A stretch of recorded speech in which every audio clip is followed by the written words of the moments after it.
नमस्कार, बहस के नंबर 1 शो ताल ठोक के में आपका स्वागत है। मैं हूं विशाल पांडे। कहते हैं आम के आम गुठलियों के भी दाम, यानी एक ही काम से दो फायदे। मिशन 2024 में जुटी बीजेपी भी इसी रणनीति पर आगे बढ़ रही है। कांग्रेस के पूर्व अध्यक्ष राहुल गांधी के अमेरिकी दौरे पर दिए बयानों का मुद्दा बनाकर उन पर नॉनस्टॉप हमले कर रही है बीजेपी की तरफ से राहुल को निशाना बनाने की कमान इस बार पार्टी के चाणक्य यानी गृह मंत्री अमित शाह ने संभाली है। गुजरात के पाटन से उन्होंने राहुल पर हमला बोलते हुए आरोप लगाया कि गर्मी बढ़ने पर राहुल विदेश जाकर देश की निंदा करते हैं। उन्होंने कहा कि इसके लिए देश की जनता उन्हें कभी माफ नहीं करेगी। इतना ही नहीं, उन्होंने राहुल को अपने पूर्वजों से सीख लेने की भी नसीहत दे डाली। शाह के प्रचंड प्रहार से अभी कांग्रेस उबर भी नहीं पाई थी कि केंद्रीय मंत्री हरदीप सिंह पुरी ने भी राहुल पर जुबानी हमले की बौछार कर दी। उन्होंने आरोप लगाया कि विदेश जाने पर ही राहुल को अल्पसंख्यक याद आते हैं। साथ ही उन्होंने यह भी याद दिलाया कि जब वो 14 साल के थे तो 3000 सिखों की हत्या हुई थी। राहुल को नसीहत देते हुए पुरी ने कहा कि जिनके घर शीशे के हों, दूसरों के घर पत्थर नहीं फेंकते। बीजेपी के डबल अटैक पर कांग्रेस ने भी जोरदार पलटवार किया है। कांग्रेस प्रवक्ता सुप्रिया श्रीनेत के निशाने पर गृह मंत्री अमित शाह रहे। उन्होंने शाह के गुजरात दौरे पर सवाल उठाए और कहा कि जब मणिपुर जल रहा है तो शाह गुजरात में क्या कर रहे हैं। करेंगे इससे जुड़े बड़े मुद्दों पर बहस। उससे पहले देखिए ये खास रिपोर्ट।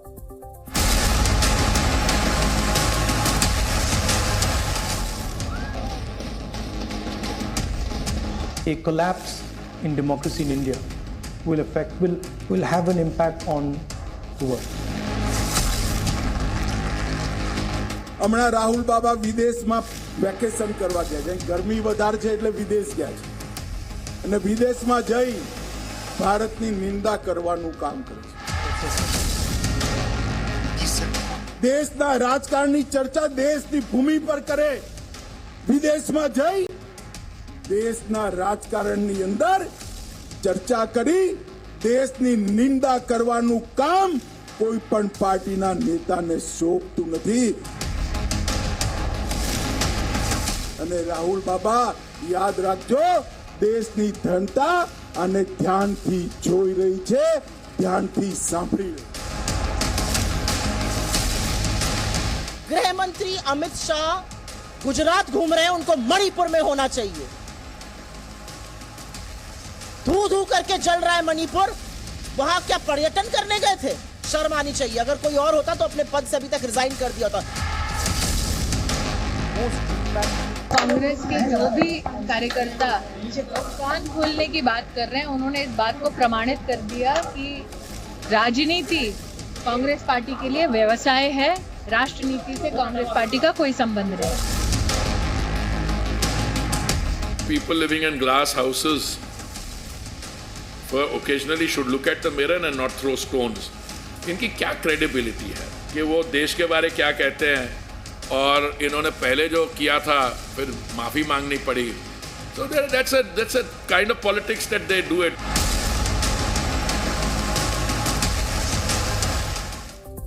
तो देखिए, भारत के लोकतंत्र को लेकर जो सवाल राहुल गांधी ने विदेश की धरती से उठाए, उस पर आज गृह मंत्री अमित शाह ने करारा जवाब दिया है, पलटवार किया है। इसी मुद्दे पर बातचीत करने के लिए हमारे साथ बेहद खास मेहमानों का पैनल है। प्रेमचंद्र मिश्रा, कांग्रेस के प्रवक्ता, इस वक्त हमारे साथ जुड़ रहे हैं। के शर्मा जी हमारे साथ जुड़ चुके हैं, बीजेपी के प्रवक्ता हैं। AK वाजपेयी, LJP के प्रवक्ता हमारे साथ जुड़े, और साथ ही कलीमुल हफीज जो कि राजनीतिक विश्लेषक हैं, वो भी हमारे साथ जुड़ चुके हैं। सबसे पहले प्रेमचंद्र मिश्रा, मेरा सवाल आपसे ही है। अमित शाह का बयान आया है कि राहुल गांधी गर्मी है इसलिए विदेश जा रहे हैं और विदेश की धरती पर देश की निंदा कर रहे हैं, देश की जनता उन्हें माफ नहीं करेगी। राहुल गांधी कम से कम अपने पूर्वजों से ही सीख लें। कब सीखेंगे राहुल गांधी? प्रेमचंद्र जी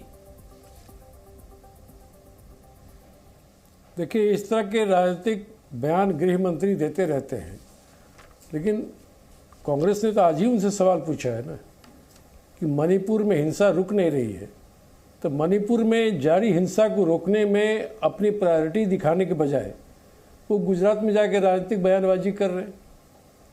इस तरह के बयान को देने का क्या मतलब है, क्या पर्पस है? हर जगह पॉलिटिक्स। मणिपुर जल रहा है, उसको रोकने के लिए अमित शाह जी क्या कर रहे हैं? उनके तरफ से कौन से ऐसे कदम उठाए गए? प्रेमचंद जी, वो अमित क्यों शाह नहीं तो कर रहे? मणिपुर के दौरे पर भी वो गए आप नहीं थे, कर वहां रहे। पर जो दोनों समुदाय हैं उनसे मुलाकात की, कई नहीं, दिनों तक नहीं। मणिपुर में रुके रहे। उसके बाद क्या हुआ? उसका हिंसा रुक गई? हिंसा तो जारी है मणिपुर में। मणिपुर में आग वो लगी तो हुई अपनी है। तरफ से पूरा प्रयास कर रहे हैं, मणिपुर में लगातार शांति फोर्सेस को दिशा निर्देश दे रहे सुन हैं। लीजिए, नहीं, वो जितना समय राजनीतिक बयान देने के लिए गुजरात में बिता रहे हैं, उनका तो एक मिनट समय अभी मणिपुर में शांति स्थापित करने के लिए लगाना चाहिए था। कांग्रेस का ये जी, सवाल वो है। तो मणिपुर हर गए, जगह लेकिन राजनीति विदेश की करना, धरती पर राहुल ये गांधी कहीं की से तरफ नहीं से उचित। ऐसा बयान देना कहां तक जायज है? क्या जो भारत की राजनीति है उसे देश के मैं बाहर तो ले यही जाना जानना ठीक है? चाह रहा हूं। मैं आपके माध्यम से यही जानना चाह रहा हूं कि राहुल जी के किस बयान को आपने समझा कि विदेश की धरती से उन्होंने अपने देश की क्रिटिसाइज किया है। अरे उन्होंने तो फॉरेन पॉलिसी में सपोर्ट किया कि जो रशिया के साथ हमारा जो फ्यूल का एक कॉन्ट्रैक्ट है उसको हम भी कंटिन्यू करेंगे। उन्होंने अपने इंटरव्यू में किया। इन देखिए चीजों का आपको प्रेमचंद नहीं जी, दिखा। 6 मार्च 2023 जो यूके में राहुल गांधी का दिया बयान था, आपको याद है? अमेरिका में जो भारत के लोकतंत्र को लेकर वो सवाल उठा रहे हैं, वो आपको याद है? मुझे सब याद है। मुझे ये भी याद है कि प्रधानमंत्री जी ने कनाडा में क्या कहा था डॉक्टरों के बारे में, भारतीय डॉक्टरों के बारे में। प्रधानमंत्री ने दक्षिण कोरिया में क्या कहा था, प्रधानमंत्री ने चाइना में जाके क्या कहा था, वो भी मुझे याद है। उन्होंने कहा था कि भारत में जन्म लेने पर शर्मिंदगी महसूस होती थी। प्रेमचंद्र जी, ये प्रधानमंत्री के बयान है। प्रेमचंद्र जी, राहुल गांधी इंदिरा गांधी जी के परिवार से हैं। इंदिरा गांधी जब 1978 में विपक्ष के नेता के तौर पर यूके गई थी, तब उन्होंने तत्कालीन प्रधानमंत्री पर कोई भी राजनीतिक बयानबाजी करने से मना कर दिया था। मेरे ख्याल से अमित शाह क्या इसी का जिक्र कर रहे थे कि अपने पूर्वजों से सीख ले कम से कम राहुल गांधी? राहुल गांधी जी अपने पूर्वजों से और कांग्रेस की उन महान परंपराओं के अनुरूप ही राजनीति कर रहे हैं। लेकिन जो लोग ये आरोप लगा रहे हैं उन्हें बताना चाहिए ना कि प्रधानमंत्री जी ने कब कब विदेश की धरती में जाके भारत के बारे में क्या क्या बयान दिया, उस संबंध में उनका क्या स्टैंड है। चलिए मैं बीजेपी के प्रवक्ता के शर्मा के पास चलता हूं। के शर्मा जी, बिल्कुल। के शर्मा जी, प्रेमचंद्र मिश्रा तो मेरे सवाल का सीधा जवाब नहीं दे रहे हैं, उल्टा आपसे सवाल पूछ ले रहे हैं, तो आप ही जवाब दीजिए इस पर। विशाल जी, ये तो कांग्रेस के प्रवक्ताओं की आज ये दुर्दशा राहुल गांधी कर चुके हैं। ये बेचारे क्या करें, छाती पे जो है किलो भर का भार लेके बैठते हैं, क्योंकि गलतियां तो राहुल गांधी करते हैं। या बेचारे इनको टीवी में बैठ के जवाब देना पड़ता है, इनके पास जवाब होता नहीं है तो इधर उधर की बातें करने लगते हैं। राहुल गांधी पूछ रहे राहुल गांधी ने ऐसा क्या इधर उधर की कौन सी बात है भैया? धरती में जाके कहते हैं कि भारत में नहीं, इधर उधर की राहुल गांधी ने प्रेमचंद जी, अब इनको सुन तो लीजिए। राहुल गांधी ने बंद कीजिए और बीच में बोलना बंद कीजिए। प्रेमचंद जी, आप ये जानना चाह रहे थे जो आरोप बीजेपी आपके ऊपर लगा रही थी, प्रेमचंद मिश्रा जी, बीजेपी आपके ऊपर जो आरोप लगा रही थी आप उसको जानना चाह रहे थे। एक बार के शर्मा से सुन लीजिए, फिर आप जवाब दीजिएगा। आप सीधे उनसे सुन लीजिए, फिर आप जवाब दीजिए। आपके पास आएंगे के शर्मा जी। विशाल जी, राहुल गांधी विदेश की धरती पर जाकर कहते हैं कि भारत में लोकतंत्र समाप्त हो गया है और जो है इसके लिए अमेरिका और रशिया और तमाम कंट्री जो है इंटरफेरेंस करे भारत में। वो विदेशों से, जैसे ये पाकिस्तान से इनके नेता जाके कहते थे कि मोदी जी को हटाने के लिए पाकिस्तान में हमारी मदद करे यहां पर, ऐसे ही जो है अमेरिका में वहां जाके राहुल गांधी यहां के लोकतंत्र को बचाने के लिए उनसे जो है इंटरफेरेंस की बात कर रहे हैं।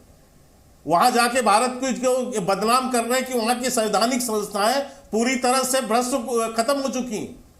जिस संवैधानिक संस्था के माध्यम से ये चुनाव जीतते हैं उसको कहते हैं कि वो एजेंट हो चुके हैं। तो ये जो दोगलापन है, ये दोहरा रवैया जो है कांग्रेस पार्टी का, इसको लेके मैं एक बात बहुत जिम्मेदारी से विशाल जी आज आपके चैनल में कहना चाहता हूं। मैं उस पूरे परिप्रेक्ष्य पे नहीं जाऊंगा क्योंकि उससे आपका विषय बढ़ जाएगा।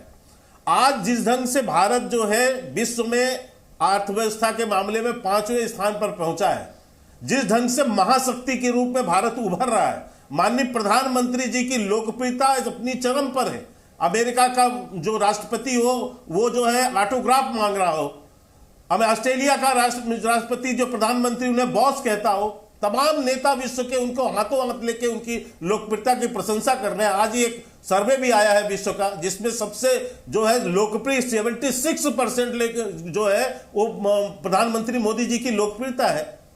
वहां जाकर आप प्रधानमंत्री मोदी जी को नीचे दिखाने के लिए जो आज विदेशी षड्यंत्रकारी लोग लगे हुए हैं, ये इनके कार्यक्रम के जो ऑर्गेनाइजर हैं, मैं उसका पूरा चिट्ठा दिखा सकता हूं आपको वहां पर। ये कौन लोग हैं, मैं इस पूरे परिचय पे नहीं जाऊंगा, लेकिन ये वही लोग हैं जो देश विरोधी जो है, हमेशा भारत के विरोध में जो है षड्यंत्र रचते रहते हैं विश्व में।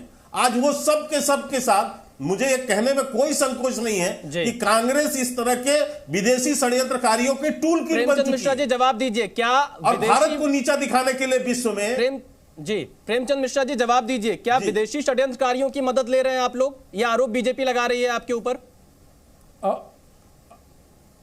अब इससे बड़ी हास्यास्पद बातें और क्या हो सकती है?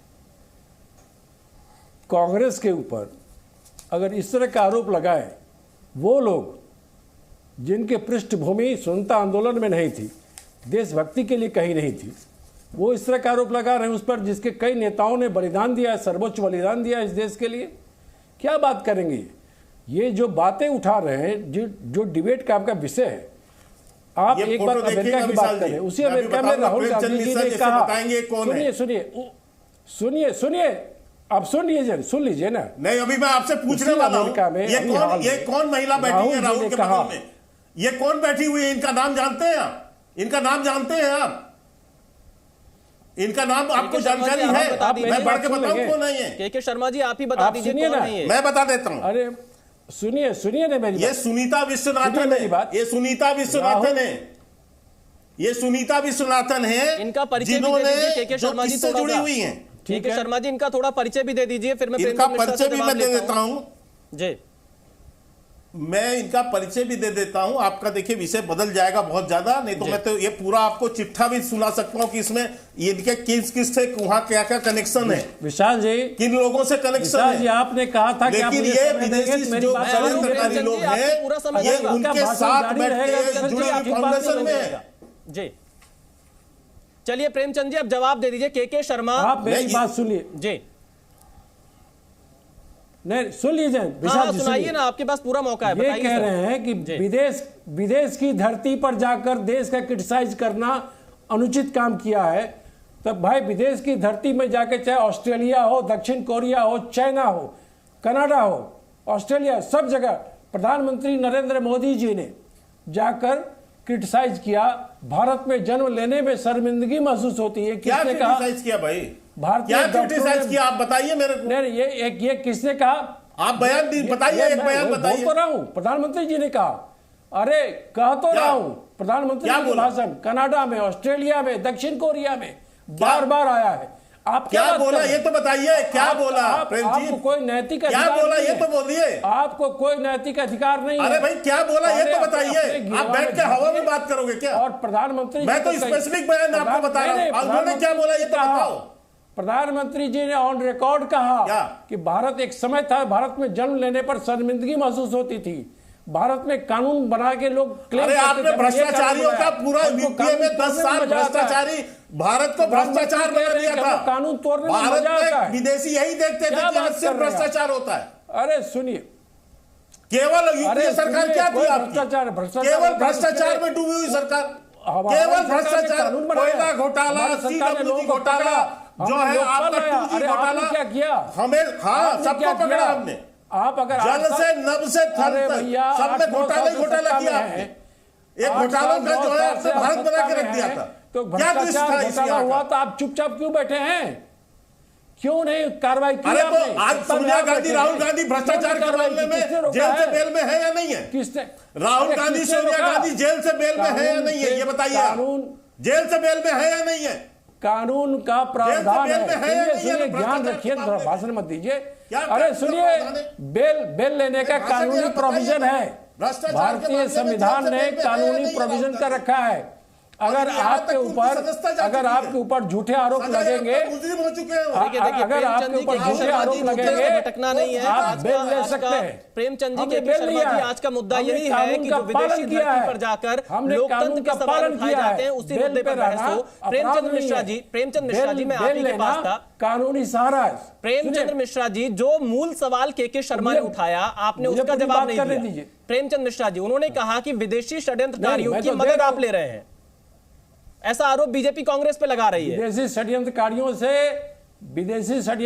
से कभी किसी स्तर पर कांग्रेस ने मदद नहीं ली है। हमने उन लोगों को एक्सपोज किया है। हमने विदेश के धरती, आप कह रहे हैं विदेश की धरती पर देश को क्रिटिसाइज किया है। हमने तो भारतीय विदेश नीति का सपोर्ट किया। राहुल जी ने अभी कहा कि रसिया से हमारा जो ताल्लुकात है वो हम कंटिन्यू करेंगे। तो आप ये मानते हैं ना कि भारत की विदेश नीति इस वक्त ठीक है? प्रेमचंद मिश्रा जी, कांग्रेस भारत के विदेश नीति की तारीफ कर रही है। विदेश नीति में वो नीति जहां रसिया हमारा ट्रेडिशनल मित्र है, उससे हम तेल लेने के पक्ष में थे, हैं, आगे भी रहेंगे। नहीं, भारत की ओवरऑल विदेश नीति पर आप सहमत हैं? राजनीति करनी होती तो हम नहीं करते। आप तारीफ की बात कर रहे हैं, आप भारत की विदेश नीति से सहमत हैं? आपकी ठीक, आपके सारी विदेश नीतियां आपके पड़ोसियों से सारे एक एक करके सारे देश से आपके रिलेशन खराब है। प्रेमचंद जी, आप ही दोनों बात कर रहे हैं। एक तरफ आप कह रहे हैं आप तारीफ कर रहे हैं आपके नेता, दूसरी तरफ आप कह रहे हैं कि नीतियां खराब है, रिश्ते खराब है। खैर चलिए, हमारे साथ एक भी मित्र राष्ट्र से आपका संबंध अच्छा है, एक भी पड़ोसी से आपका संबंध अच्छा है, आपकी फॉरेन पॉलिसी गलत है। नेपाल के आतंकवादी पाकिस्तानी से आपने संबंध बनाए हुए थे। नेपाल से भी आपके संबंध है। नेपाल से भी दोस्ती की तस्वीर तो आपके नेपाल से भी नेपाल भारत की दोस्ती की तस्वीर अभी दिल्ली से ही दिखाई पड़ी है, जब प्रधानमंत्री दौरे पर आए थे नेपाल के। अभी कई समझौते हुए हैं, कुछ जानकारी नहीं है। अच्छा, आप पड़ोसी में किसके साथ? प्रेमचंद जी, नेपाल के प्रधानमंत्री आए थे, नेपाल के श्रीलंका लगातार भारत को धन्यवाद कर रहा है। प्रेमचंद जी, जो आर्थिक संकट में भारत ने श्रीलंका की मदद की, श्रीलंका लगातार भारत की मदद कर रहा है। आप कौन से देश के साथ अच्छे संबंध की पैरवी करना चाह रहे हैं? कौन सा पड़ोसी देश? नहीं, आपके किस देश से अच्छा संबंध है? आपने नेपाल का नाम लिया, नेपाल से कटता है अपने, आपको नहीं पता कितने रिलेशन खराब है। अभी दिल्ली से लेकर हमने जो तस्वीर देखी है वो आपके बयान के बिल्कुल उलट है। पूरे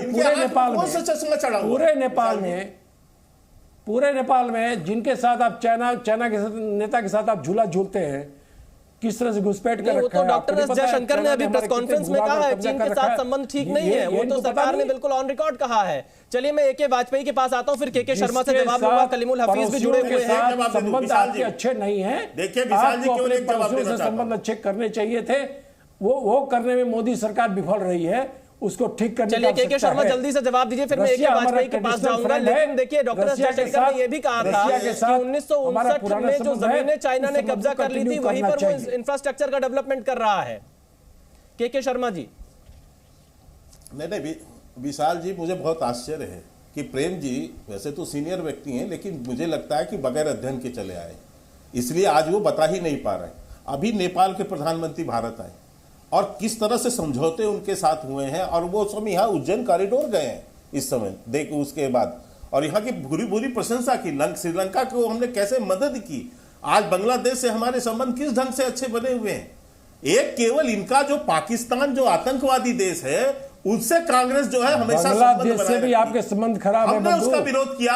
आज आपके लोग तो गए थे भाई वहां सहायता मांगने कि मोदी जी को हटाने के लिए पाकिस्तान सहायता करे। आप तो ये मांग करने गए थे। सलमान खुर्शीद से लेकर आपके जो है नेता जो थे, वो तो ये डिमांड हुआ पाकिस्तान से।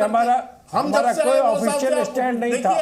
हमने तो उनको केवल एयर स्ट्राइक करके हमने उनके घर में घुस के मारा करना है। अगर डिबेट आप हमसे सबूत मांग रहे थे उस समय, अगर गलत बयानी करना है डिबेट में बैठ के, और आज विश्व में डिबेट का कोई मतलब नहीं है। विश्व में जितने भी देश पार्टी का स्टैंड। आज एक चीज देखिए विशाल जी, हमारे लोग फंस गए थे, हमारे बच्चे 23,000 बच्चे यूक्रेन और कांग्रेस पार्टी ने कभी नहीं कहा। आप देखिए 23,000 बच्चों को हम कैसे हटाने के लिए पाकिस्तान की मदद। क्या हमारे संबंध के आपके पास फिर आएंगे, हमारे साथ जुड़े हुए हैं। एक बार एके वाजपेयी के पास चलते हैं। एके वाजपेयी जी, विदेश की धरती पर जाकर भारत के लोकतंत्र को लेकर सवाल उठाना, इसे आप किस तरह से देखते हैं? क्या भारत की घरेलू राजनीति को देश के बाहर चर्चा किया जाना चाहिए? देखिए पांडे जी, ऐसा है, राहुल गांधी को किसी ने ये अधिकार नहीं दिया है कि आप विदेशों में जाके देश के नाम को बदनाम करें। और मैं डेमोन्स्ट्रेट करता हूँ कैसे वो बदनाम करते हैं। उनका पहला आरोप ये विदेश की धरती पे जाके कि भारत में लोकतंत्र खतरे में है। तो मैं इनसे पूछना चाहता हूँ, भारत लोकतंत्र के खतरे में कैसे है? क्या पार्लियामेंट काम नहीं कर रही? क्या लोकसभा और विधानसभाओं के चुनाव यहाँ नहीं होते? क्या इलेक्शन कमीशन ऑफ इंडिया काम नहीं कर रही? क्या सुप्रीम कोर्ट काम नहीं कर रहा? क्या राज्य के हाई कोर्ट काम नहीं कर रहे? क्या प्लानिंग कमीशन काम नहीं कर रहा? ये सब देखो जवाब देना पड़ेगा। खाली ये नहीं कि एलिगेशन लगाया और भाग लिए। हर आदमी ये करता है कि अगर अपने घर में कोई कमी भी है तो उसको बाहर बखानता नहीं है, बाहर अच्छी छवि रखी जाती है। तो राहुल गांधी का ये बचकाना भी नहीं कहेंगे, इसको जानबूझ के राजनीतिक सोच के तहत इसको बात को करना चाहते हैं। लेकिन ये बोल जाते हैं कि मोदी का विरोध करते करते आप देश का विरोध तो नहीं करोगे, सरकार की पॉलिसी का विरोध करने का अधिकार तो है। ये किसने कह दिया कि इलेक्शन कमीशन जो है वो गड़बड़ करता है, वो पंगु हो गया है, या ईवीएम? अब तो ईवीएम पे इन्होंने छोड़ दिया, नहीं तो पहले ईवीएम पे बड़ा आरोप लगाते थे। तो देखिए राहुल गांधी इस तरह से अगर देश का नाम बदनाम करते हैं तो ये उनकी अपनी छवि को भी नुकसान है। देश की जनता ये कभी नहीं चाहेगी। जो सवाल ए.के. वाजपेयी खड़ा कर रहे हैं, क्या मोदी विरोध करते करते ये दूसरे मुद्दे की तरफ आगे बढ़ जाते हैं? देश के मुद्दे को बाहर ले जाना कहां तक ठीक रहता है? कलीमुल हफीज। देखिए, ये भी एक अजीब विडंबना है कि मोदी सरकार का विरोध या मोदी जी का विरोध देश का विरोध है। और हैरानी की बात यह है कि वाजपेयी साहब जैसे सीनियर पॉलिटिशियन भी उसी भक्ति में लीन हो गए। हमें ये समझना होगा लोकतंत्र में जितनी वैल्यू या जितनी अहमियत सरकार की है उससे कम अहमियत विपक्ष की नहीं है। और विपक्ष का ये काम है कि वो सरकार की उन कमियों को उजागर करे जो उसका दायित्व है और वो पूरा नहीं कर रही। कलीमुल जी, देश में उजागर करना का सवाल पूरा अधिकार है, और आप देश में सरकार की कमियों को उजागर करिए, उनकी नीतियों को उजागर करिए, उस पर सवाल उठाइए, लेकिन विदेश की धरती पर आप पूरे भारत की बात करते हैं। हाँ, लेकिन अगर यही वाजपेयी साहब, मैं आपसे उम्मीद करूंगा कि इतनी हिम्मत आप मोदी जी के लिए भी दिखाइए, उनसे भी कहिए कि आप देश में कमियां निकालिए देश की। आप बाहर जाके, अगर हमारे पुरानी सरकारों ने कोई कमियां की भी थी तो बाहर जाके बखान मत कीजिए। ये ऑस्ट्रेलिया में बड़ी बेइज्जती होती है, ये जापान में आप जब मजाक उड़ाते हैं तो हमारे हर भारतीय का सर शर्म से नीचे झुक जाता है। जब आप कोरिया में जाके आप पूरे भारतवासी का जब मजाक बनवाते हैं तो कितना बुरा लगता है, और एक संवैधानिक पद पे बैठा हुआ आदमी करता है। कलीमुल जी, ऑस्ट्रेलिया में क्या हुआ? मैं ऑस्ट्रेलिया भी मैं आपको ऑस्ट्रेलिया भी बताता हूं, जापान भी ऑस्ट्रेलिया बताइए, क्योंकि मैं ऑस्ट्रेलिया में मौजूद था, बताता हूं, अमेरिका भी बताता हूं। क्या हुआ ऑस्ट्रेलिया में? नहीं, अभी वाले देखिए, इस बार के नहीं, पिछली बार जो किया उन्होंने, सवाल ये है कि अगर हमारे प्रधानमंत्री जैसे शक्तिशाली, यानी वो तो अभिभावक है इस देश के, वो तो एक संवैधानिक पद भी है, अगर वो किसी बात की बुराई करते हैं तब तो इस हर भारतीय का जो सर जो है शर्म से झुक जाता है। तब हमारे जो लोग भारत के लोकतंत्र पर सवाल उठा रहे हैं, उनको तो बात हम भी कहेंगे, सीधा जवाब मिल गया। भारत का जीवन काफी लोकतंत्र का ख्याल रखते हैं तो वो विपक्ष का नेता भी इस बात का ख्याल रखता है। कलीमुल हफीज जी, मान लीजिए आपके विपक्ष के नेता जाकर, हालांकि देश के मुद्दों को बाहर नहीं उठाना चाहिए, लेकिन अगर राहुल गांधी जाके सवाल उठा रहे हैं, अमेरिका ने उसी समय बयान दिया कि भारत का लोकतंत्र काफी जीवंत है, आप दिल्ली जाकर इसे महसूस कर सकते हैं। नहीं, देखिए, ऑस्ट्रेलिया द बॉस बोलता है, अमेरिका तारीफ करता है, और देश तारीफ करते हैं, लेकिन आप लोग को क्यों नहीं समझ में आ पाता कि भारत की तारीफ हो रही है? देखिए, ये भारतीय मीडिया को भी समझ में नहीं आता कि जब नए पार्लियामेंट का उद्घाटन होता है तो आधा लोकतंत्र गायब है, विपक्ष है ही नहीं उसमें। वो तो कोई सरकार भेजा था मेरे ख्याल से के.के. शर्मा जी, और ज्यादा इस पर लेकर आते। के.के. शर्मा जी, आपको इस पर मैं जितनी संवैधानिक संस्थाएं हैं, न्योता सभी को दिया गया था, वो तो विपक्ष ने बायकॉट किया। सर, आप सरकार के प्रवक्ता हैं, ये वालों को बोलने दीजिए ना। ये के.के. शर्मा साहब उसका जवाब देंगे, आप ही क्यों कर रहे हैं? कलीमुल हफीज, आप तो मुझे ऐसा लग रहा है शायद बीजेपी का प्रवक्ता हैं। यही गड़बड़ी है। अगर आपको सच का आईना दिखाया जाए तो आप किसी का प्रवक्ता बताने लगेंगे। क्या ये सच नहीं है कि विपक्ष के नेताओं को न्योता भेजा गया था? है ना सर, विशाल शर्मा जी, आप एंकर हैं, विशाल पांडे, आपको तो एंकर की भूमिका निभानी है ना। एक पक्ष ने बात कही है और वो के.के. शर्मा साहब जवाब देंगे ना। अरे भाई, आपने संविधान को धब्बा बनाकर एक धर्म विशेष की पूजा अर्चना की बात कर रहे हैं, आप लोकतंत्र की पैरवी कर रहे हैं। अगर मैं आपको एक सही फैक्ट रख दूंगा तो उसमें कौन किसका प्रवक्ता बन जाएगा? फैक्ट तो सुनेंगे ना कलीमुल हफीज जी। अच्छा, दूसरी सुनिए आप। अच्छा, आप दूसरा पॉइंट सुनिए, शर्मा साहब दूसरा पॉइंट। चलिए, मैं के.के. शर्मा का जवाब देता हूं, बताते हुए एक धर्म मैं विशेष जवाब की देता पूजा हूं। अर्चना हुई, एक धर्म विशेष का आपके एक पास कुछ सिंबल नहीं वहां है। पे स्थापित हुआ। आपके पास कोई यानी तथ्य नहीं। ये अगर लोकतंत्र को खत्म नहीं कर रहे हैं तो क्या कर रहे हैं आप? कलीमुल हफीज जी, आपके पास दोबारा आते हैं के शर्मा, जवाब दीजिए कि संसद के उद्घाटन में आधे से ज्यादा विपक्ष आता ही नहीं है, क्या आप विपक्ष को भरोसे में नहीं ले पा रहे हैं? नहीं, देखिए विशाल जी, मुझे हंसी आती है। भारतीय जनता पार्टी एक पार्टी है, ठीक है, 21 पार्टियों ने विरोध किया और 25 पार्टियों ने उसमें पार्टिसिपेशन किया। 25 में कौन, 24 पार्टियां, हम भाजपा थोड़ी ना है, वो तो और विभिन्न दल है ना, जो हमारे विपक्षी दल भी हैं। और यदि मैं आंकड़ों, सांसदों की आंकड़ों से बता दूं, राज्यसभा और लोकसभा मिला के दोनों का, तो 244 सांसद जो है विरोध में थे और 700 सांसद उसमें पार्टिसिपेट कर रहे थे। अब मुझे एक चीज बताइए, इनकी संख्या मुझे समझ में नहीं आती कि ये कौन सी गणित और कौन सी परिभाषा लेके खड़े होते हैं। सॉरी, 700 नहीं होगा, ये 554 समथिंग है संख्या। तो ये इतने लोग उसमें पार्टिसिपेट कर रहे हैं। जी आप तो टोक दीजिए, जो गलत चीज कोट कर रहे थे वो तो कोट कर, आपके राजनीतिक एजेंडे के कारण से। कलीमुल हफीज, उन्होंने खुद को सही कर मैंने लिया। कौन सही कर दिया भाई? जी चलिए के शर्मा, अपनी बात पूरी करिए, मैं कलीमुल हफीज के पास जाता हूं। जी अब मैं उसको, हाँ नहीं, मैं इतना और बता दूं कि आपका विरोध जो है राजनीतिक उससे है। आपको देश के गौरवमयी संस्कृति या भारत में विरासत से जो हमको जो संस्कृति मिली है, या यदि हम स्वतंत्र भारत के इतिहास में कोई पहला संसद बनता है तो आपको जो है पेट में जलन होने लगती है, आपको पसंद नहीं है वो, आपको वही अभी अंग्रेजियों की गुलामत चाहिए, तो इसलिए आप उसके से जुड़े हुए हैं। और हम ये कह रहे हैं आपको कोई प्रसन्नता नहीं है, पूरा देश उत्साह और उमंग के साथ उसमें सम्मिलित हुआ, इतने सांसद सम्मिलित हुए, 25-25 दल शामिल हुए उसमें। तो आपका केवल विरोध यदि राजनीतिक रूप से, तो उसका हम क्या कर सकते हैं? आपको तो ताबूत नजर आने लगा उसमें, आपकी तो सोच और समझ इस लेवल की है, आप विपक्ष हैं, आपको भारत का संसद ताबूत नजर आया उस दिन, यानी आपकी मानसिकता और आपके राजनीतिक दिवालियापन पर हंसी आती है। भारत के महामहिम राष्ट्रपति से उद्घाटन क्यों नहीं कराया संसद भवन का? कहां पे लिखा है कि महामहिम राष्ट्रपति उद्घाटन करेंगे? राष्ट्रपति के हाथ कहां पे लिखा है, मुझे बताइए आप। मैं आपको चुनौती देता हूं आज इस चैनल में, कहां पे लिखा है कि ये इस फलाने बिल्डिंग का उद्घाटन फलाना व्यक्ति करेगा? नहीं, आप बताइए मेरे को, कहां पर ये लिखा हुआ? सोनिया गांधी जाके करेंगी विधानसभा का, सबसे बड़ी सोनिया गांधी विधानसभा का उद्घाटन करेंगी, संसद भवन का उद्घाटन। सोनिया गांधी छत्तीसगढ़ के विधानसभा का उद्घाटन करेंगी। किस पद में बैठी हुई थी वो? किस हैसियत से किया है? ये गलत परंपरा किया आपने। आपने परंपरा क्या लाया? जवाब नहीं। सोनिया गांधी किस पद पर बैठी? सोनिया गांधी किस हैसियत से गई विधानसभा का उद्घाटन करने?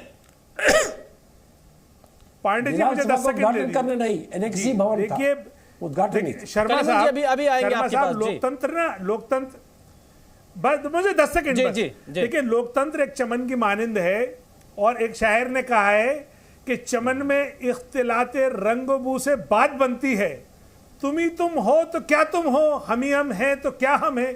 तो सिर्फ मोदी मोदी रहकर ये लोकतंत्र नहीं बन सकता, आपको विपक्ष को साथ लेना ही पड़ेगा, आपको उनको समझाना पड़ेगा, मनाना पड़ेगा, वरना आप कैसे समझेगा विपक्ष? कलीमुल हफीज, जनता हमें देगी जनसमझ कर, कैसे हम चलेंगे इनसे हाथ जोड़ेंगे।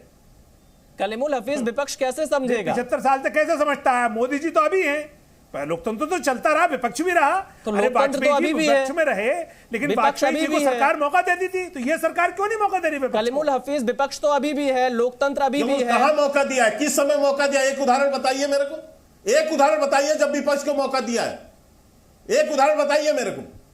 नहीं, विपक्ष, मैं आपको उदाहरण बता रहा हूं, आप अगर वाजपेयी 1980 तक इस देश में विपक्ष के नाम से वो भी नहीं मिला, दर्जा नहीं मिला जितनी इज्जत से प्रधानमंत्री को सुनती है, लेकिन आपने वो सारी परंपराएं तोड़ दी। अरे तो वाजपेयी साहब ने कला दी, आपने बंद कर दी। वाजपेयी साहब के फॉलोअर्स से, राहुल गांधी के उनके फॉलोअर्स से क्या 70% बिल जो है वो वाजपेयी जी की योग्यता, वाजपेयी जी और राहुल जी की तुलना कर सकते हो क्या? ऑर्डिनेंस से कर रहे हैं, वाजपेयी जी और राहुल जी की तुलना हो सकती है क्या? बना रहे हैं ना। चलिए मैं एक सवाल प्रेमचंद मिश्रा जी से लेता हूं, प्रेमचंद मिश्रा जी, जब विपक्ष के नेता विदेश की धरती पर जाकर लोकतंत्र का सवाल उठाते हैं, तब आप 1975 कैसे भूल सकते हैं? 1975 तो याद होगा, कैसे लोकतंत्र का गला घोटा गया था 1975 में।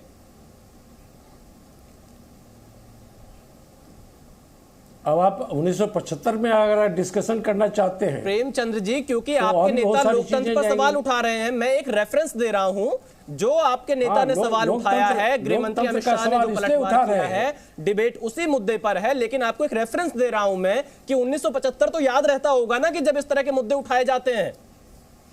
बिल्कुल बिल्कुल याद है, बिल्कुल याद है, 1975 भी याद है, और उसके बाद गुजरात में क्या क्या लोगों ने इस देश में देखा वो भी याद है, और कब कब विदेश में जाके मोदी जी ने भारतीय सरकार, भारत के तत्कालीन सरकारों की आलोचना की वो भी याद है। मैं वही तो कह रहा हूं, राहुल गांधी जी ने इसी अमेरिका यात्रा में ओपनली अपने एक इंटरव्यू में अप्रिशिएट किया रशियन पॉलिसी को लेकर, जो रशिया के साथ हमारा पॉलिसी है। हमने कहा उसको हम कंटिन्यू करेंगे, इस पर आप एक शब्द नहीं बोल रहे हैं। जो हमने फ्यूल को लेकर क्राइसिस हुआ पूरे यूक्रेन लड़ाई को लेकर, उसमें भी हम लोगों ने कहा कि नहीं, रशिया के साथ हमारा रिलेशन कंटिन्यू करेगा फ्यूचर में। सीधा मुझे ये बताइए, क्या राहुल गांधी को इस तरह के सवाल उठाने चाहिए अमेरिका की धरती पर या यूके की धरती पे जाकर? नहीं, प्रधानमंत्री को उठाना चाहिए था। नहीं, आप बताइए क्या, चलिए मैं आपकी बात रखता हूं, उठाना चाहिए। आप मुझे ये बताइए, क्या राहुल को उठाना चाहिए था? अगर बीजेपी मान लीजिए कुछ करती तो क्या राहुल भी वही करेंगे? गांधी जी ने क्या उठाया? राहुल गांधी जी एनआरआई लोगों से बात कर रहे थे, कोई अमेरिकन संसद में जाकर नहीं बात कर रहे थे, यूनाइटेड नेशन में नहीं बात कर रहे थे, उन्होंने एनआरआई के लोगों से बात की। प्रधानमंत्री जी कहां बात की? भारतीय लोग हैं, भारत के प्रधानमंत्री जी कहां बात की? प्रधानमंत्री ने कई मंचों पर, दक्षिण कोरिया में उन्होंने बात किया ओपनली। नहीं, आप एक मंच का नाम में बात किया, ऑस्ट्रेलिया में ऐसे जर्नलाइज क्यों करते हैं आप जी? आप स्पेसिफिक बताइए ना। भारतीय जन्म लेने पर स्पेसिफिक मुझे बताइए ना, ये लोगों को ये कौन सी बात है भाई? ये सारा कहां पे बोले आप मुझे ये तो बताइए। अरे यूट्यूब से क्या? अरे मैं आपसे स्पेसिफिक बोले, आपको नहीं पता? आप कह रहे हैं कि उन्होंने प्रवासी, राहुल गांधी प्रवासियों से बात की है, प्रधानमंत्री किससे बात की है? हाँ, प्रधानमंत्री जी अपने दौरे में अनऑफिशियल टूर पर नहीं गए थे, वो प्रवासियों से बात नहीं कर रहे थे। टूर था कनाडा में, ऑस्ट्रेलिया में, दक्षिण कोरिया में, अच्छा, सब जगह उन्होंने तो प्रवासी भारतीय को संबोधित करते हैं प्रधानमंत्री जी, क्या बात कर? चलिए प्रेमचंद जी, प्रवासी भारतीय को भी करते हैं, यहाँ से लोगों को हवाई जहाज भर के ले आते हैं मोदी मोदी नारा लगाने के लिए।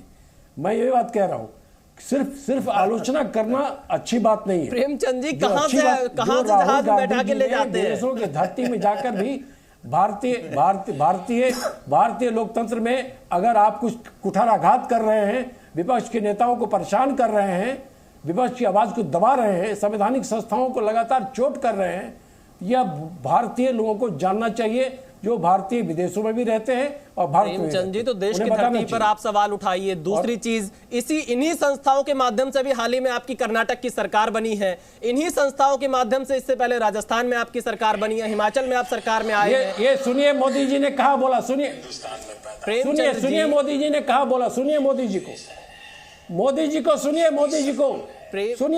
को प्रेमचंद जी बोलिए, मोदी जी बोल रहे हैं, सुनिए। संस्थाओं के माध्यम से तो आप सरकार में आए हैं।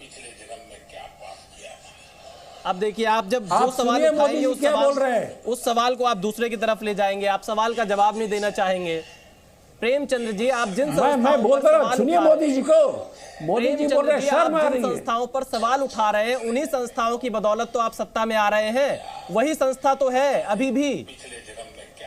प्रेमचंद्र जी सुनिए ना, मोदी जी क्या बोल रहे हैं उस देश के बारे में? जिन संस्थाओं पे आप इस सवाल का जवाब क्यों नहीं दे रहे हैं? अभी आपकी कर्नाटक में सरकार बनी है, आपके नेता देश में सरकार बनाने का दावा कर रहे हैं। एक शब्द इस पर भी बोलिए ना, एक शब्द मोदी जी पर भी बोलिए ना। मैं इस पर के शर्मा का जवाब लूंगा, लेकिन आप पहले मेरे सवाल का तो जवाब दीजिए। प्रेमचंद्र जी बोलिए। प्रेमचंद्र जी, आपने जो वही जवाब दे रहा हूं। देखिए मोदी जी क्या बोल रहे हैं। मैं के शर्मा का बयान, इस पे जवाब लूंगा, लेकिन आप इस सवाल का तो जवाब दीजिए। लीजिए। प्रेमचंद्र मिश्रा मोदी जी बोल रहे हैं, कोई देश है? प्रेमचंद्र मिश्रा जी, आपके पास इस सवाल का जवाब नहीं है। प्रेमचंद्र जी, मैं इस जवाब पर ये है कि देखिए मोदी जी का चेहरा। अरे प्रेमचंद्र जी, आप संस्था पर सवाल उठा रहे हैं, तो कर्नाटक, राजस्थान, हिमाचल जहां सरकार बनती है वहां भी तो यही चुनाव आयोग है, यही संस्था है, तो कैसे आप शक करते हैं? अरे जब चुनाव आयोग पर सवाल उठाया, चुनाव आयोग पे जब सवाल उठाया था, चुनाव आयोग ने वहां गड़बड़ियां की थी। इस बार चुनाव निष्पक्ष हो कर्नाटक में, हमने कोई सवाल नहीं जहां उठाया। आपकी सरकार आ जाए वहां निष्पक्ष चुनाव, और अगर जहां हमारी सरकार ना संस्था आए है, वहां पर आप सवाल खड़े करेंगे। जहां सवाल खड़ा करने का स्कोप होगा वहां सवाल निश्चित रूप से खड़ा करेंगे। ये हमारे लोकतंत्र में अधिकार है। गड़बड़ी आप करेंगे तो हम उसकी आलोचना करेंगे। अगर आप अपने चंद पूंजीपति मित्रों को सहायता करेंगे और गरीबों का ध्यान नहीं रखेंगे, बेरोजगारी मिटाने का कोई काम नहीं करेंगे, महंगाई कम करने का काम नहीं करेंगे, सवाल उठाते रहेंगे, बार बार उठाएंगे। चलिए के शर्मा जवाब अगर आप सिर्फ चंद पूंजीपति मित्रों को ही फायदा पहुंचाएंगे, के शर्मा से जवाब ले लेते हैं। प्रेमचंद्र जी, ये बार बार उठे। आपने जो सवाल उठाया उस पर के शर्मा का जवाब। हाँ हाँ ठीक है। देखिए इस देश में जो है 2014 के पहले तो कोई पूंजीपति थे नहीं विशाल जी। इस देश में कोई उद्योगपति तो थे नहीं। उद्योगपति यदि और पूंजीपति कोई था तो केवल गांधी परिवार था, जिसका उद्योग था भ्रष्टाचार करना। तो इस देश में 2014 के पहले गलत बात गांधी परिवार था। गलत बात। 2014 से पहले भी पूंजीपति थे, 2014 के बाद भी हुए। टाटा, बिरला और 2014 के बाद अडानी, अंबानी ये सब की आमदनी में जो बेतहाशा वृद्धि किया आपने। नहीं, ये गांधी परिवार थी था बस, वो क्या उद्योगपति यहाँ पर, और भारत में कोई नहीं था। नहीं आप सुन लीजिए। नहीं, अब मैं आपको विषय बताऊं। इस तरह की बात, इस तरह की आधारहीन बातें करके आप नहीं बच सकते। गांधी परिवार से बड़ा कोई भ्रष्ट जवाब दीजिए ना। अरे भ्रष्टाचार के मामले में गांधी परिवार से बड़ा कोई भ्रष्टाचारी परिवार है क्या यहाँ? आर्थिक रूप से इतना मजबूत कैसे किया, इसका जवाब दीजिए। अडानी, अंबानी आज क्या है क्या? गौतम अडानी पर सवाल उठते हैं, उसका जवाब क्यों नहीं देते हैं? न्यायालय ने गौतम अडानी का जवाब क्यों नहीं देते हैं? इसी झूठ के लिए राहुल गांधी को माफी मांगनी पड़ी। कैसे हो गई? इसी झूठ के लिए माफी मांगना पड़ा है। उसका जवाब संसद नहीं ठप कर देते, संसद नहीं चलने देते। सुप्रीम कोर्ट से माफी मांगा राहुल गांधी। अडानी के बारे में प्रेमचंद जी आपने जो सवाल अडानी पर आपसे जवाब लेके रहेगी। एक एक करके प्रेमचंद जी आपने जो सवाल उठाया है संस्थाओं को आमदनी को लेकर इतनी वृद्धि कैसे हो? प्रेमचंद्र जी आपने संस्थाओं के दुरुपयोग का जो सवाल उठाया उस पर के शर्मा का जवाब ले लेते हैं। अकाउंटेंट हो गए आप, वहां बैठ के अकाउंटेंसी करो अडानी के यहाँ पर। के शर्मा जी, पूरी कांग्रेस पार्टी अकाउंटेंसी करे बैठ के अडानी का। के शर्मा जी आप जवाब दीजिए। इतनी वृद्धि कैसे हो गई? अकाउंटेंट हो गए तुम, जाओ वहां पर, जाओ अकाउंटेंसी करो। ये जवाब नहीं देंगे। मैं ले रहा हूं जवाब, ले रहा हूं जवाब नहीं देंगे। मैं के शर्मा से जवाब ले रहा हूं। अडानी के धन संपत्ति में इतनी वृद्धि कैसे हो गई? दुरुपयोग इसका का जवाब दो ना। मैं वही जवाब ले रहा हूं। के शर्मा जी, कांग्रेस आपके ऊपर संस्थाओं का दुरुपयोग का आरोप लगा रही है, लेकिन वो कर्नाटक भूल जाती है, राजस्थान भूल जाती है, हिमाचल भूल जाती है। यानी जहां वो सत्ता में वहां चुनाव आयोग ठीक है, जहां सत्ता में नहीं आते, चुनाव हार जाते, वहां पर सवाल होते हैं। क्यों? नहीं देखिए, ये केवल यही एक विषय नहीं है विशाल जी। अभी जब ये लोग जो है सुप्रीम कोर्ट का कुछ निर्णय अलग ढंग से आया, तब सुप्रीम कोर्ट अच्छा था। और जब सुप्रीम कोर्ट पे ये राहुल गांधी और गांधी परिवार के लिए अलग कानून बनाने की मांग करने के लिए गए, वहां पर इन्हें भ्रष्टाचारी नेताओं के लिए ईडी के माध्यम से अलग कानून की बात कर रहे थे, तो कोर्ट ने इनको फटकार लगाई, तो सुप्रीम कोर्ट बेकार हो गया। राहुल गांधी सजा याफ्ता मुजरिम हो गए। फिर गलत बोल रहे हैं। देखिए आप सबके ये अगर ये आधारहीन विचार है, जी न्यूज का इन विचारों से कोई लेना देना नहीं है। कोर्ट के नाम पे तो आधारहीन बात मत करो भाई। कोर्ट के नाम पर भी आधारहीन बातें करेंगे। 2 साल का सजा है कि नहीं? क्या बात कर रहे हैं? अरे 2 साल का सजा है या नहीं? राहुल गांधी के ऊपर 2 साल की सजा है या नहीं इस समय? और वो उनकी सदस्यता गई है कि नहीं गई है? मैं गलत बोल रहा हूं विशाल जी? अरे हम न्यायालय का निर्णय, यहाँ बैठे वकील साहब वाजपेयी जी, यदि मैं गलत के निर्णयों का सम्मान कर रहे हैं। दूसरी बात, कोर्ट के निर्णयों का सम्मान कर रहे हैं ना। आपने हमें न्यायपालिका पर भरोसा है, हमें न्यायपालिका पर भरोसा है। लेकिन ऐसे ही मामले में कई संसद सदस्यों के साथ दोहरी नीति क्यों अपनाई गई? प्रेमचंद जी यह भी सवाल है। आपने बहुत सवाल उठा लिए, थोड़ा सुन भी लीजिए। आप लोग तो लोकतंत्र की ज्यादा बात करते हैं, तो मेरे ख्याल से सुनिए थोड़ा सा। देखिए अब बताएं ना, अभी सही इनको याद दिलाया। इस देश में लोकतंत्र की हत्या यदि किसी ने की थी विशाल जी, तो वो कांग्रेस पार्टी ने की। 19 महीने तक इस देश के अंदर में आपातकाल लगाया, लाखों लोगों को जेल में डाल दिया, ये तक नहीं पता चला कि किसके ऊपर क्या केस थे। मुसलमानों को जो है जबरन इन्होंने नसबंदी करवाया। कलीमुल हफीज साहब बैठे हैं, शायद आज उनको दर्द नहीं हो रहा होगा क्योंकि आज उनको इनसे राजनीतिक अपना समझौता है, लेकिन इस देश के अंदर में जबरन नसबंदी करवाने वाली कांग्रेस पार्टी, यही नहीं नरसंहार, सिखों का नरसंहार करने वाली, और कह के नरसंहार करवाया कि जब बड़ा पेड़ गिरता है तो धरती हिलती है, ये करके इन्होंने नरसंहार कराया यहां पर। तो जिस नफरत की बात और जिस प्रेम की बात जो है राहुल गांधी करते अगर हैं, इसी तरह के आधारहीन बात खानदान के अंदर नफरत भरा हुआ है। गोधरा में क्या कराया? ये पूरे गांधी खानदान के अंदर जो है नफरत भरा हुआ है। जवाहरलाल नेहरू से लेकर और आज यहाँ तक राहुल गांधी तक आप में एक नहीं 100 घटनाएं बता सकता हूँ। साधु संतों में किसने क्या किया? जब आंदोलन चल रहा था सरेआम गोली चलवाया, सरेआम मरवाया, गोधरा के बारे में क्या बोल रहे हैं इन लोगों ने। आज जो है डॉक्टर अंबेडकर के साथ किस तरह इन्होंने नफरत से पेश आए, वल्लभ भाई पटेल जी के अंतकाल के समय नेहरू ने किस तरह नफरत भरी बातें की। ये सारा जो इनका नफरत का इतिहास है।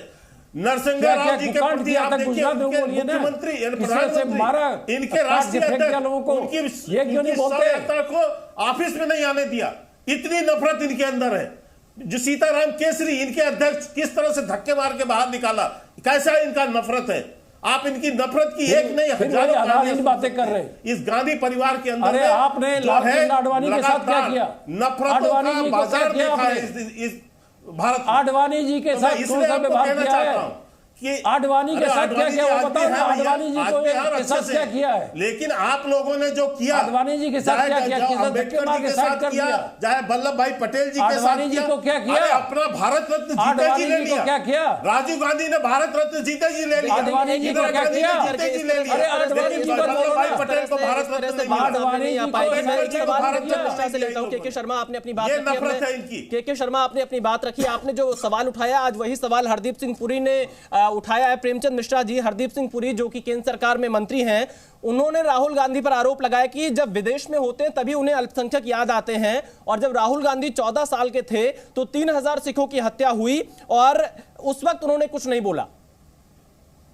प्रेमचंद जी, हरदीप जी को पता नहीं है सिखों के नाम पर राजनीति करते करते बीजेपी खत्म हो गई पंजाब से, कहीं उनका कोई है नहीं। आज वहां पर कांग्रेस नरसंहार हुआ है नहीं, इसका जवाब दो। पूरे देश में सिखों ने कांग्रेस को सपोर्ट किया। नरसंहार हुआ है नहीं, इसका जवाब दो। इन आरोपों में कोई दम नहीं है। सिखों का नरसंहार हुआ है नहीं हुआ? गोधरा में क्या हुआ? आपके नेता जेल में है या नहीं है? सज्जन कुमार की जेल है या नहीं है? गोधरा में क्या हुआ?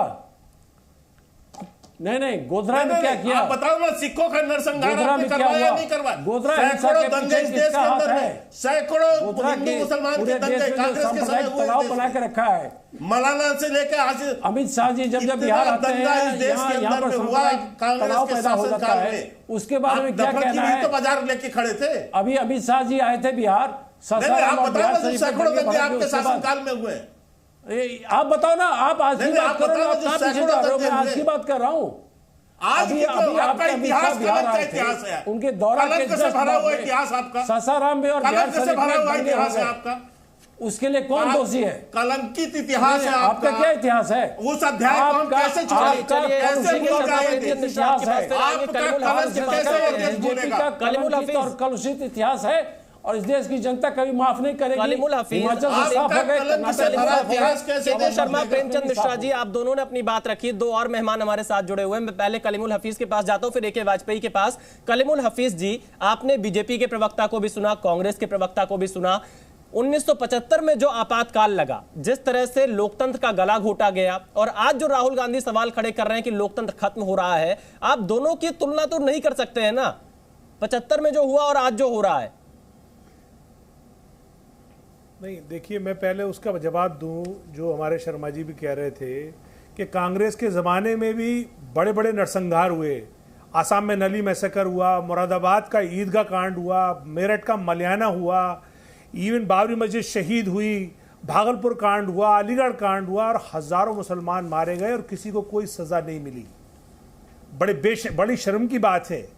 लेकिन उससे भी ज़्यादा बेशर्मी की बात यह है कि गोधरा कांड हुआ बीजेपी के राज में, और उसमें बाकायदा कन्विक्ट हुए और उनको जेल में आजीवन कारावास हुआ, लेकिन बीजेपी सरकार ने बेशर्मी की अपनी इंतहा कर दी कि उनको संस्कारी बता के छोड़ दिया, यानी बिल्किस बानो के बलात्कारियों को। तो और उसके बाद जो जब से ये सरकार आई है तब से जो अल्पसंख्यकों पर जो अत्याचार हुए हैं, मॉब लिंचिंग हो रही है, इनके साथ इनके जो कारोबार में इनके जो एमपीज हैं वो तरह तरह के बयान दे रहे हैं कि चाकू चुरियां तेज करा लो, इनका कारोबारी इनका बाइकआउट करो, नई नई चीजें फिल्में बनाई जा रही हैं, नए नए लफ्जात जैसे लफ्ज गढ़े जा रहे हैं, यानी हर तरह से कोशिश की जा रही है कि अल्पसंख्यकों को परेशान करा जाए। जबकि मैं आपको बता दूं, किसी भी देश का लोकतंत्र तभी तक स्वस्थ है जब तक उसके अल्पसंख्यक आबादी सेफ है। अगर अल्पसंख्यक आबादी सेफ नहीं है तो वो लोकतंत्र स्वस्थ नहीं है। इसलिए अगर आज लोकतंत्र पे सवाल उठ रहे हैं तो भारतीय जनता पार्टी को इसका जवाब देना पड़ेगा।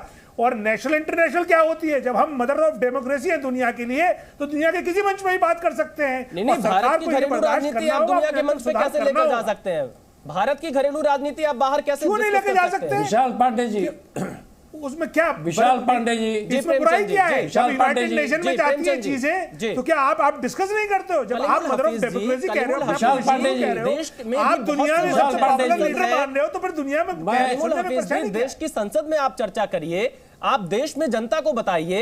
देश की जनता ही तो तय करेगी ना कौन सही है कौन गलत है। देश की जनता वोट करेगी। अगर उन्हें बीजेपी नहीं पसंद आएगी तो कोई और पसंद आएगा, कोई और पसंद आएगा तो बीजेपी नहीं आएगी, तो जनता को कर देती है। पहली बार ऐसा हुआ है सरकार ने संसद नहीं चलने दी, एक संसद सदस्य को बोलने नहीं दिया, उसने सदस्यता खत्म कर दी। सरकार ही संसद नहीं चलने दे रही, आपकी संसद की बात कर रहे हैं, इसलिए तो बोल रहा हूँ कि लोकतंत्र खतरे में है। मैं संसद भी कवर करता हूँ, नेता बोलते हैं राहुल जी लोकतंत्र खतरे में है, संसद भी कवर करता हूँ। और आज पहली बार ऐसा हुआ विशाल जी, प्रेस गैलरी से मैं खुद देखता हूँ कि कोई भी पक्ष हो, हंगामा तो वहां पर हो रहा है, उसमें आप इसमें किसी एक का पक्ष नहीं ले सकते हैं। क्या कांग्रेस के लोग हंगामा नहीं करते हैं? हंगामा करते हैं, वो विपक्ष करना आप मुझे ये बताइए, लेकिन सरकार हंगामा करे और सरकार में चलने दे, ये के शर्मा से जवाब लूंगा। जी प्रेमचंद जी बताइए। अच्छा, लोकतंत्र के लिए कितना दुर्भाग्य है कि राष्ट्रपिता महात्मा गांधी के हत्यारे नाथूराम गोडसे के बारे में मोदी सरकार के कैबिनेट मिनिस्टर गिरिराज सिंह का बयान छपा है पूरे देश में। क्या बोला उन्होंने? गोडसे को महिमा मंडन किया है, जो राष्ट्रपिता का हत्यारा है। शेम। सोच लीजिए ये देश कहां जा रहा है, जी आज देश के लोकतंत्र को कहां ले जाया जा रहा है। आज का मुद्दा ये नहीं है, आज का मैं बता रहा हूं जी। तो मुद्दा ये भी नहीं था, मुद्दा ये भी नहीं था कि 75 में क्या हुआ। प्रेमचंद ये भी नहीं था, लोकतंत्र की बात हो रही है, जिस पर था उस पर बात करिए जी। लोकतंत्र की बात हो रही है, लोकतंत्र के लिए बात हो रहा है, जरूरी है। लोकतंत्र के लिए तो खतरनाक है। आपातकाल लगाकर लोकतंत्र का गला घोटा गया था। हमने किताबों में पढ़ा है आपातकाल के बारे में। और जिस लोकतंत्र की बात, आज अघोषित आपातकाल लगा हुआ है, अगर उसकी चर्चा होगी तो 75 जरूर आएगा। आज आपातकाल नहीं है, यह अघोषित आपातकाल लगा रखा है मोदी जी ने। अरे तो आपकी कर्नाटक में सरकार कैसे आती है? गांधी के हत्यारे का महिमा मंडन कर रहा है। प्रेमचंद जी, अगर देश कहां जा रहा है? आपातकाल होता तो विपक्ष की सरकारें कैसे रहती? का महिमा मंडन। खैर चलिए, मैं के शर्मा से जवाब लेता हूं। लोकतंत्र का सुनिए, राष्ट्रपिता के हत्यारे का महिमा मंडन ये कैसे चलेगा? कैसे शर्मा जी जवाब दीजिए। ये कह रहे हैं अघोषित आपातकाल है, लेकिन अब इनकी सरकारें भी आ रही है, विपक्ष की भी सरकारें चल रही है, तो कैसे अघोषित आपातकाल है? क्या है? नहीं, अब शुरुआत हुआ है, बीजेपी की सफाई शुरू हो गई।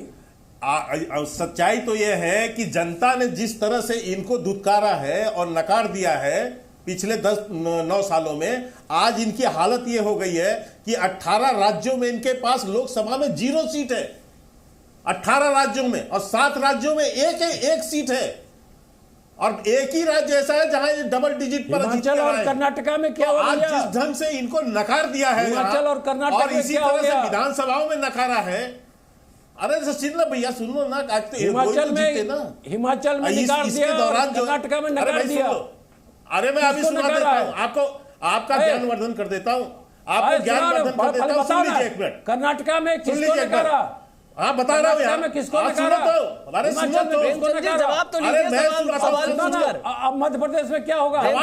जवाब तो लीजिए। छत्तीसगढ़ में क्या होगा? प्रेमचंद मिश्रा जी सुनिए, धैर्य तो रखिए। आपने जो सवाल खड़े किए के शर्मा से जवाब लेते हैं। जी के शर्मा जी। देखिए विशाल जी, मैं बहुत छोटा सा उदाहरण दे देता हूँ इनको। इनकी शायद ज्ञानवर्धन हो जाए। जी। 2022 और 2023 के अंदर में 11 अभी तक विधानसभा के चुनाव हुए हैं। 11 विधानसभा के चुनाव में 8 राज्यों में जो है भारतीय जनता पार्टी चुनाव जीती है। 2 राज्यों में केवल कांग्रेस और 1 राज्य में जो है आम आदमी पार्टी। थोड़ा जाकर अपने जो है आईने में शकल देखिए। देश जो है आपको दुत्कार रही है, ये आपके कुकर्मों के कारण। यही जो राहुल गांधी करते हैं जाकर विदेश में, और यही जो देश के अंदर करते हैं, और आप लोग जो प्रधानमंत्री के लिए करते हैं, ये हमारा, इसलिए जो है आपको इतने राज्यों में हाथ देखना पड़ रहा है। कर्नाटका में जीत गए, ये है आपका कर्नाटका में। मैंने आपको कर्नाटका में कैसे हार गए भाई? राज्य जीते हो भैया, वहां पर कर्नाटका में कौन हारा है? प्रेमचंद जी, प्रेमचंद जी, बात करिए। देखिए प्रेमचंद जी, आप जो जवाब दे रहे हैं, कर्नाटक शर्मा जी, कौन हारा है? उत्तर प्रदेश में कौन हारा? एक सीट पर कौन हारा है? दो विधानसभा जीते हो।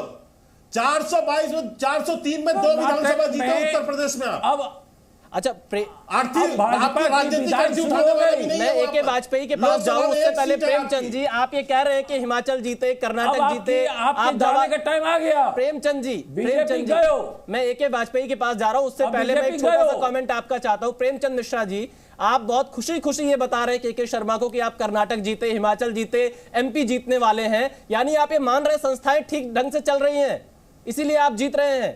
आप इस पर खुशी का इजहार भी कर रहे हैं। जनता तैयार हो गई है, आम जनता तैयार हो गई है। अब संस्था पर तो सवाल नहीं खड़े होंगे प्रेमचंद मिश्रा जी। मेरा सवाल ये है प्रेमचंद मिश्रा जी, संस्था पर तो सवाल नहीं खड़े होंगे।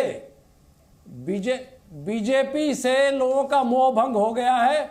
अब लोगों ने तय कर लिया है कांग्रेस की वापसी होगी, तो जनता ही तय करेगी किसके साथ जाना है। लेकिन मैं आपसे बस ये पूछ रहा हूं, आप जितनी खुशी से इजहार कर रहे हैं बनेंगे, आप जितनी खुशी से इजहार कर रहे हैं कर्नाटक निकालो, भविष्यवक्ता बनो, ये माना जाए कि संस्थाएं ठीक हैं। बस मेरा एक हाँ या ना में, क्योंकि बस समय की बहुत कमी है। प्रेमचंद जी, संस्थाएं ठीक से काम करेंगी तो ठीक है, गलत करेंगी तो आवाज उठेगा। चलिए, उसका पैमाना आप अपने सुविधा के अनुसार बदलते रहेंगे। मैं ए.के. वाजपेयी से एक अंतिम कमेंट लेता हूं। ए.के. वाजपेयी जी, आपने पूरी बहस को सुना। नहीं विशाल पांडे, सुनिए, नहीं, जो भी संस्था ठीक से काम करेगी हम अप्रिशिएट करेंगे। अगर संस्थाएं गलत करेंगी जो भी हम विरोध करेंगे। जो कांग्रेस के हिसाब से काम करेगी वो ठीक होगा। चलिए आपने अपनी बात रखी, के शर्मा जी ने भी उस पर अपनी बात रखी। ए.के. वाजपेयी जी, अंतिम कमेंट आपका, मात्र 30 सेकंड का समय है। ये कांग्रेस की बपौती है देश। ए.के. वाजपेयी जी, बपौती है कांग्रेस का। ए.के. वाजपेयी जी, ये देश कांग्रेस की बपौती है कि आपके हिसाब से काम करेंगे। ए.के. वाजपेयी जी, अंतिम कमेंट आपका, मात्र 30 सेकंड। जनता आपके दर्शक देख रहे हैं। नहीं है प्रेमचंद जी, के शर्मा जी, देखिए वक्त की बेहद कमी है। मैं अंतिम जवाब ए.के. वाजपेयी का ले रहा हूं। सबसे ज्यादा समय आप दोनों को दिया गया। ए.के. वाजपेयी, देखिए, हम ये